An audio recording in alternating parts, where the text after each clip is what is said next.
Drama serial Chaalbaaz की आने वाली एपिसोड में आप देखने जा रहे हैं कि आशिर इशल से कहता है कि मैं जानता हूँ तुम बहुत परेशान हो, मगर मेरे भाइयों को इस वक्त मेरी बहुत ज़्यादा ज़रूरत है, इसीलिए मैं अभी इन्हें छोड़कर यहाँ से नहीं जा सकता।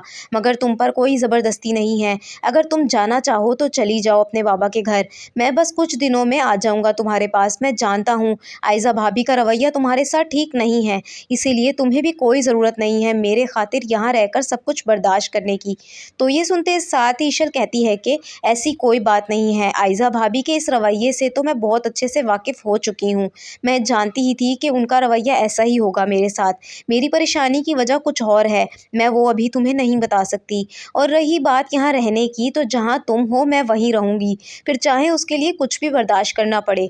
तो ये सुनते साथ ही आशिर कहता है कि आयज़ा भाभी फिर से ज़रूर कोशिश करेंगी हमें इस घर से निकालने की। हो सके तो तुम उनसे दूर ही रहना। जब तक हम यहाँ हैं बस कुछ वक्त की ही बात है, फिर हम यहाँ से चले जाएंगे। तो ये सुनते साथ ही इशल कहती है कि नहीं, कुछ वक्त की बात नहीं है, अब हम हमेशा यहाँ ही रहेंगे। आयज़ा भाभी को जो करना है उन्हें करने दें, मैं आप तीनों भाइयों को अलग नहीं करना चाहती। आप लोग हमेशा ऐसे ही साथ रहें, इसी में बेहतरी है। तो ये सुनते साथ ही आशिर कहता है कि आयज़ा भाभी कभी भी हमें साथ नहीं रहने देंगी।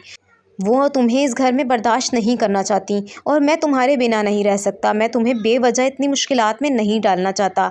हमारा इस घर से दूर रहना ही हमारे लिए सही होगा।